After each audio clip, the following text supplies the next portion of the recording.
Bismillahirrahmanirrahim. Assalamualaikum warahmatullahi wabarakatuh. Alhamdulillahirabbil alamin. Wa bihi nasta'inu ala umurid dunya waddin. Wassalatu wassalamu ala asrofil anbiya'i wal mursalin wa ala alihi wa sahbihi ajmain.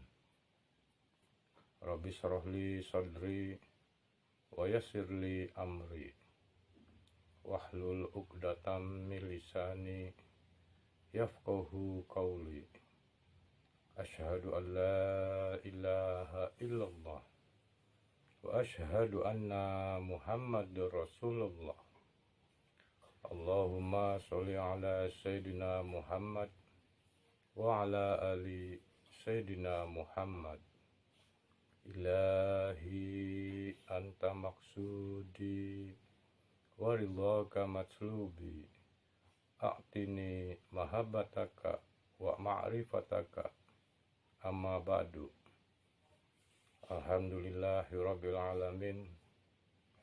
Segala puji bagi Allah, Tuhan semesta alam, yang telah melimpahkan segala rahmat dan hidayahnya kepada kita semua, yang sampai saat ini kita masih tetap diberi kesehatan baik lahir maupun batin, yang terutama tetap diberikan dalam keimanan dan ketakwaan kepada Allah Subhanahu wa Ta'ala.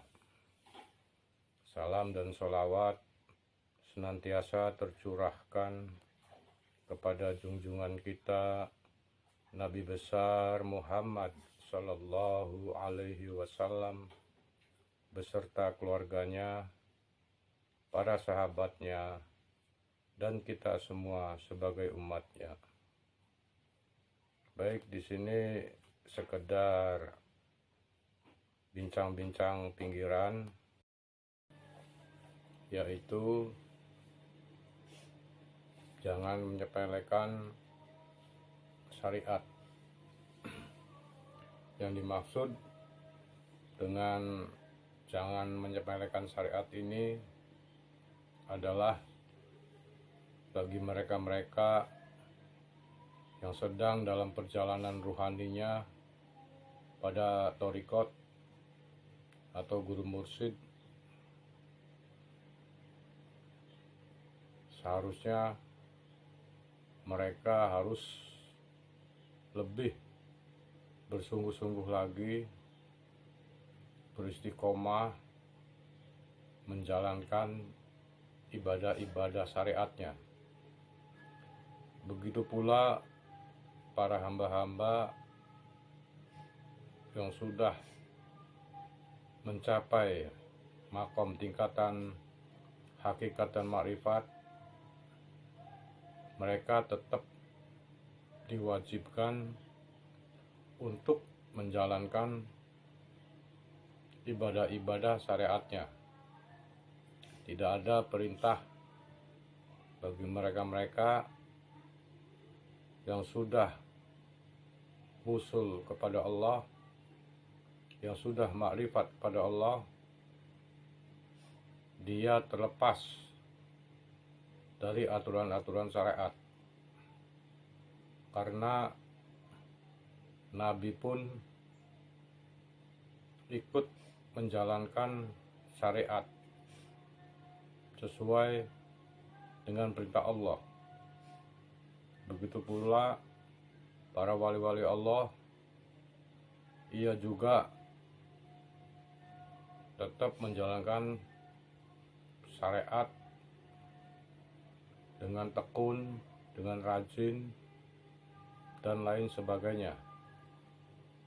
Apalagi seperti kita-kita ini sebagai pejalan ruhani di tingkatan thariqat ataupun yang sudah mencapai hakikat makrifat, tidak ada untuk meninggalkan ibadah-ibadah syariat, tetap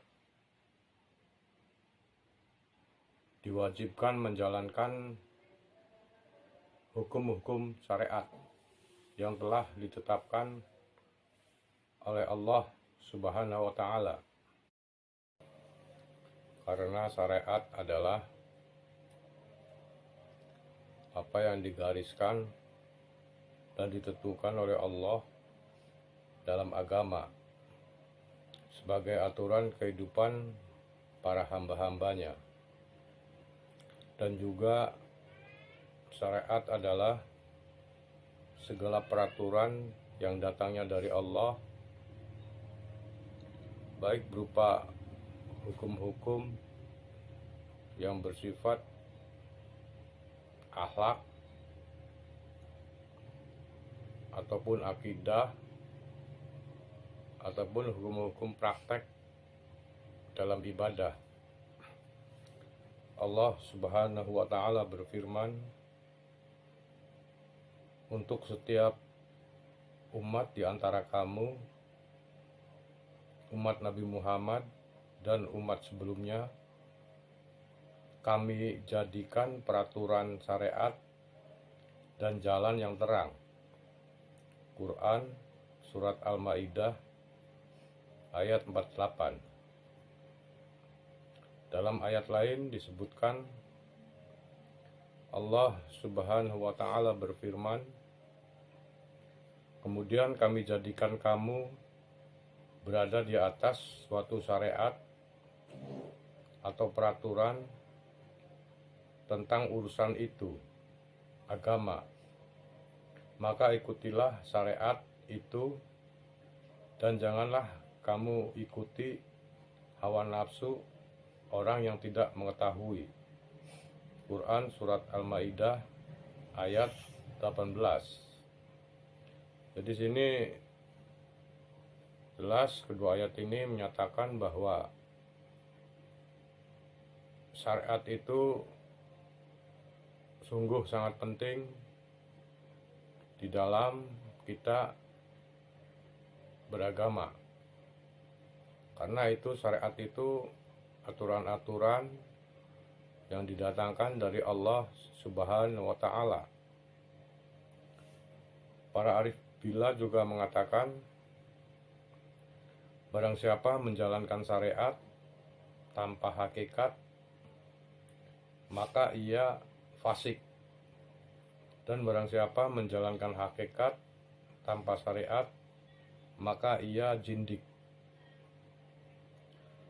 Karena syariat Al-Quran atau sunnah Nabi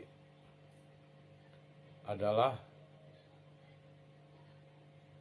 sesuatu hasil dari hakikat makrifat yang sudah dimatangkan atau yang sudah berbentuk kitab suci Al-Quran, sunnah Nabi, serta aturan-aturan fikih dan tata cara lainnya. Makanya siapapun yang merasa sebagai muslim tidak diperbolehkan meninggalkan ibadah-ibadah syariatnya. Mereka tetap dituntut untuk menjalankan sebagai kepatutan seorang hamba menjalankan aturan-aturan Allah yang telah diturunkan, yaitu berupa syariat.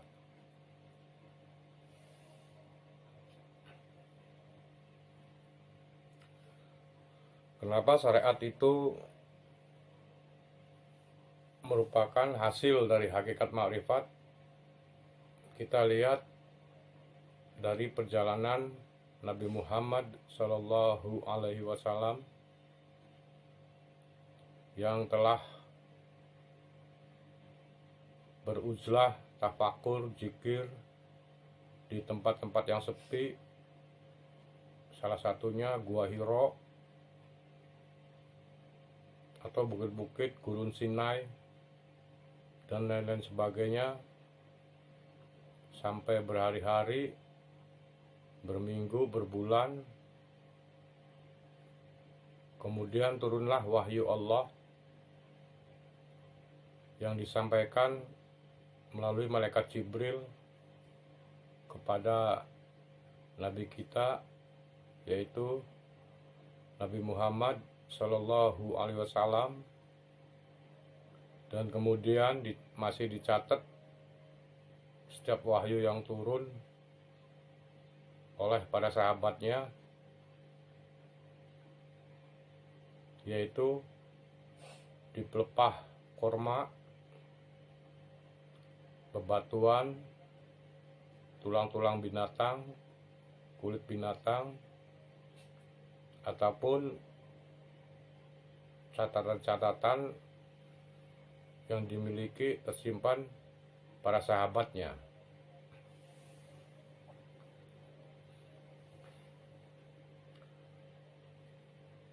Nabi Shallallahu Alaihi Wasallam bersabda, "Janganlah kalian menulis dariku, dan barang siapa yang menuliskan diriku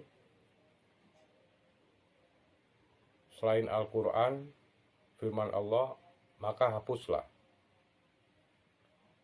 Ulangi, janganlah kalian menulis dariku, dan barang siapa yang menuliskan dariku selain Al-Quran,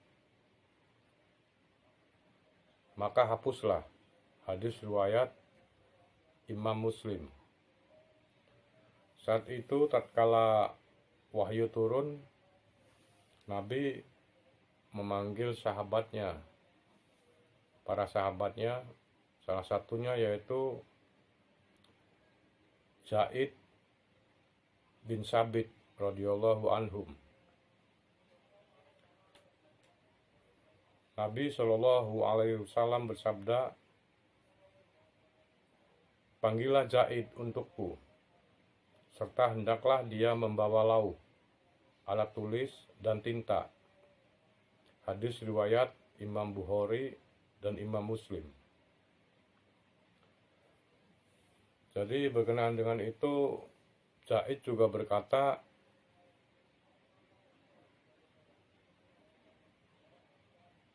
"Aku adalah Jar, tetangga Rasulullah.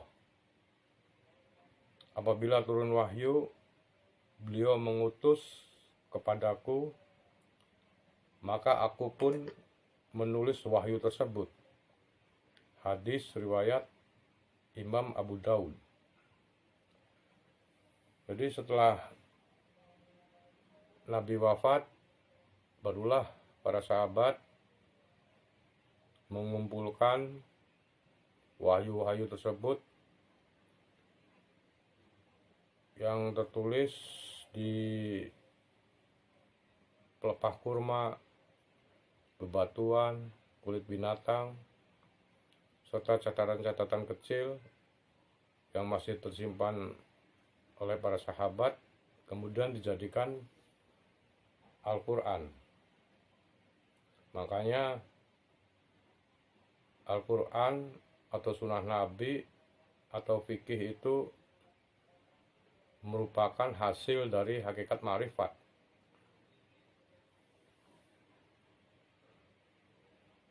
Jika Nabi tidak diakhiri oleh Nabi Muhammad, mungkin akan banyak nabi-nabi yang bermunculan. Berhubung Nabi oleh Allah diakhiri dengan Nabi terakhir, Nabi Muhammad, maka yang sekarang dinamakan para wali-wali Allah. Allah Subhanahu wa Ta'ala berfirman, "Muhammad itu sekali-kali bukanlah bapak dari seorang laki-laki di antara kamu, tetapi dia adalah Rasulullah dan penutup nabi-nabi, dan adalah Allah Maha mengetahui segala sesuatu." Quran surat Al-Ahzab ayat 40. Ayat lain juga menyebutkan Allah Subhanahu wa Ta'ala berfirman, "Ingatlah, sesungguhnya wali-wali Allah itu tidak ada kekhawatiran terhadap mereka dan tidak pula mereka bersedih hati, yaitu orang-orang yang beriman dan mereka selalu bertakwa." Quran surat Yunus ayat 62 dan 63. Jadi sekarang adanya wali-wali Allah, setiap para wali Allah juga masing-masing mempunyai karya, kitab-kitab. Seandainya kalau Nabi tidak diakhiri oleh Nabi Muhammad, maka akan banyak bermunculan Quran-Quran yang disampaikan oleh para nabi-nabi lainnya. Berhubung Nabi diakhiri dengan Nabi Muhammad SAW, maka sekarang adanya para wali-wali Allah. Dan wali-wali Allah itu kitab-kitabnya tidak disebut Al-Quran, karena mereka juga intinya sama, kitab tersebut hasil dari perjalanan mereka, yaitu hakikat makrifat, kemudian dimatangkan, dijadikan kitab-kitab tersebut. Seperti beberapa contoh kitab-kitab karya para wali-wali Allah. Yang pertama, Syekh Abdul Qadir Al-Jailani, kitabnya diantaranya Sirur Al-Asrar, Kitab Futuh Al-Ghaib, dan lain sebagainya. Imam Al-Ghazali, kitabnya Ihya Ulumuddin, Kitab Bidayatul Hidayah, Kitab Al-Risalah Al-Laduniyah, dan lain sebagainya. Berikut juga Syekh Ibnu Athaillah, kitabnya yang terkenal yaitu Al-Hikam.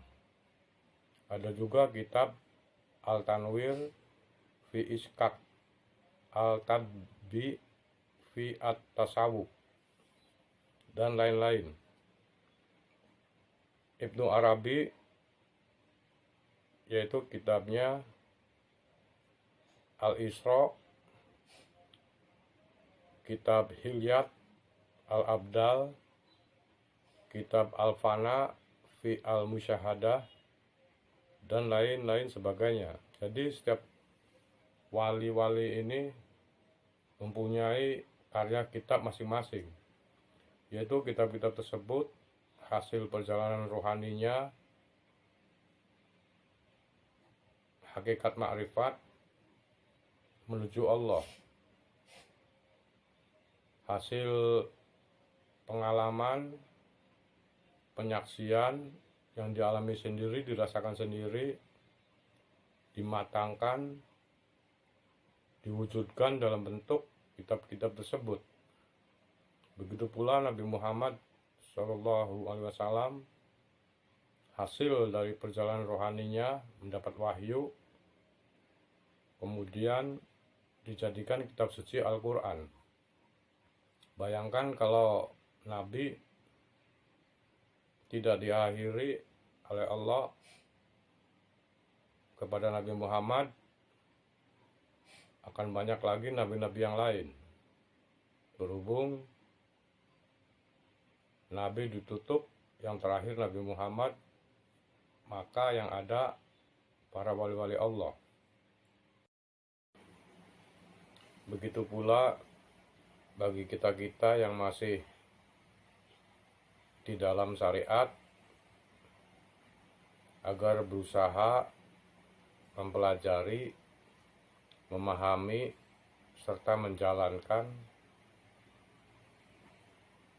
ilmu tasawuf yang bisa menghasilkan hakikat dan makrifat, agar kita juga bisa menunaikan 3 rukun agama, yaitu Islam, iman, dan ihsan. Jadi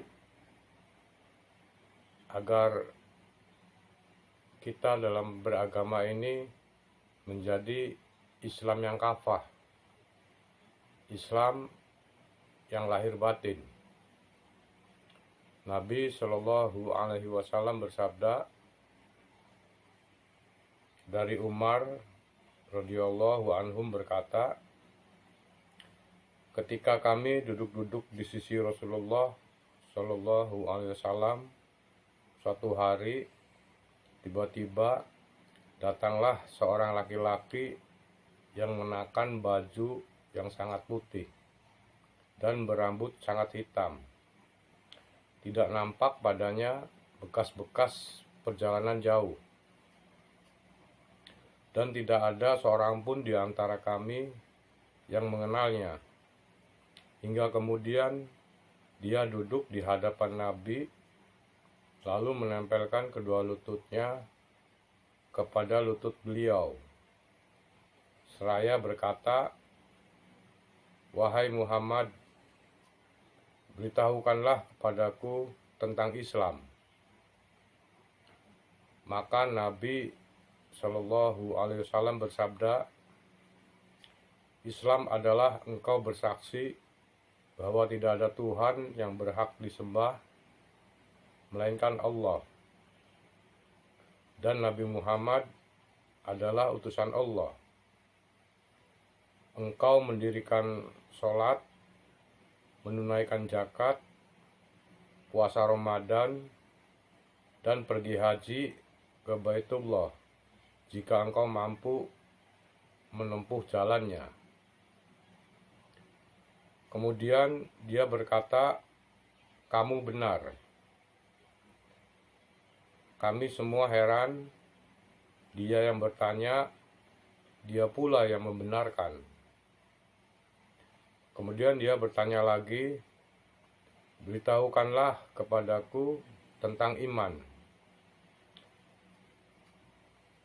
Nabi Shallallahu Alaihi Wasallam bersabda, "Engkau beriman kepada Allah, malaikat-malaikatnya, kitab-kitabnya, rasul-rasulnya, dan hari akhir. Dan engkau beriman kepada takdir yang baik maupun yang buruk." Kemudian dia berkata, "Kamu benar." Dia berkata lagi, "Beritahukanlah aku tentang ihsan." Nabi Shallallahu Alaihi Wasallam bersabda, "Ihsan adalah engkau beribadah kepada Allah seakan-akan engkau melihatnya. Jika engkau tidak mampu melihatnya, maka sesungguhnya dia melihatmu." Hadis riwayat Imam Muslim.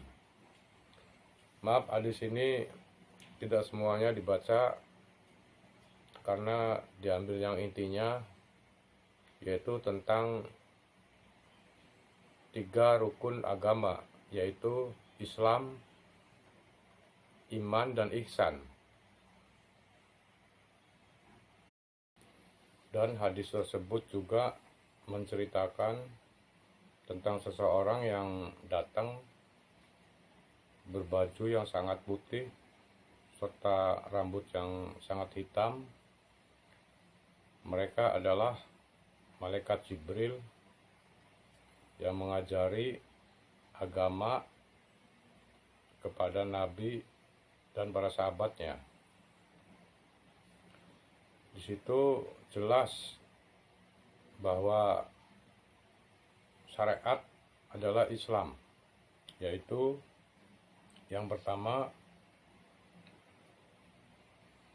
bersaksi bahwa tidak ada Tuhan selain Allah dan Nabi Muhammad adalah utusan Allah.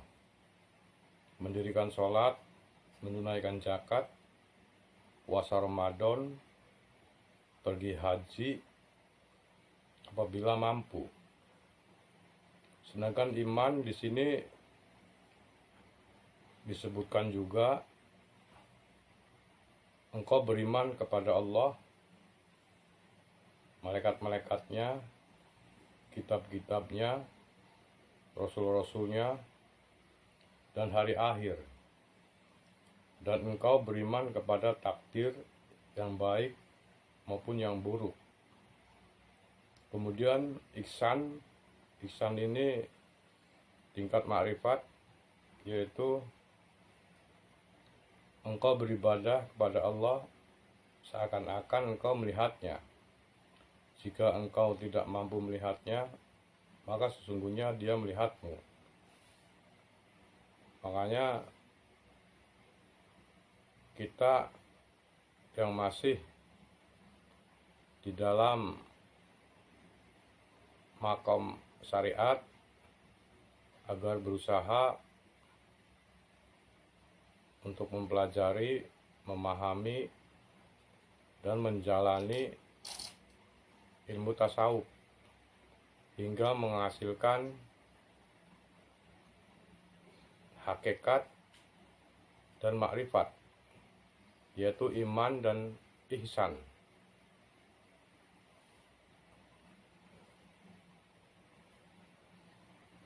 Jadi ibaratkan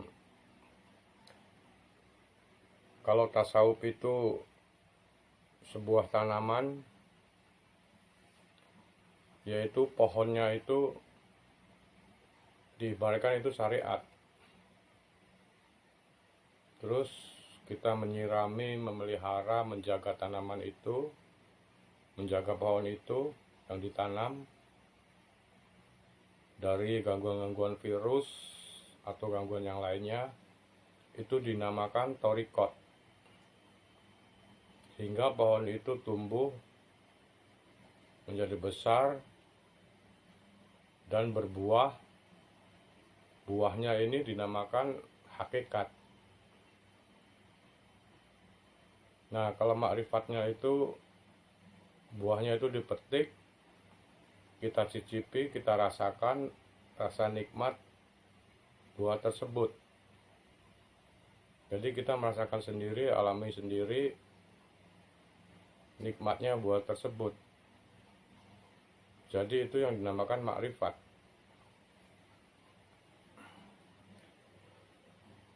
Imam Syafi'i rahimahullah mengatakan, berusahalah engkau menjadi seorang yang mempelajari ilmu fikih atau syariat dan juga menjalani tasawuf. Dan janganlah kau hanya mengambil salah satunya. Sesungguhnya demi Allah, aku benar-benar ingin memberi nasihat padamu. Orang yang hanya mempelajari ilmu fikih tapi tidak mau menjalani tasawuf, maka hatinya tidak dapat merasakan kenikmatan takwa. Sedangkan orang-orang yang hanya menjalani tasawuf tapi tidak mempelajari ilmu fikih atau syariat, maka bagaimana bisa dia menjadi baik atau ihsan? Kitab Diwan Al-Imam Syafi'i halaman 47. Jadi Imam Syafi'i juga menganjurkan agar di samping kita berjalan menjalankan syariat, kita juga harus menjalankan tasawuf agar kita lebih mengenal kepada Allah, Tuhan yang kita sembah. Karena ruh ibadah adalah di dalam ilmu tasawuf itu akan merasakan benar-benar kenikmatan yang hakiki. Nabi Shallallahu Alaihi Wasallam bersabda, Allah tidak melihat bentuk rupa dan harta kalian, tetapi Ia melihat hati dan amal kalian. Hadis riwayat Imam Muslim. Dalam hadis ini dijelaskan yang paling utama adalah hati. Hati yang terdalam yaitu ruh. Karena ruh inilah yang bisa berhubungan dengan Allah. Yang kedua disebut amal. Itu yang dilihat oleh Allah Subhanahu wa Ta'ala.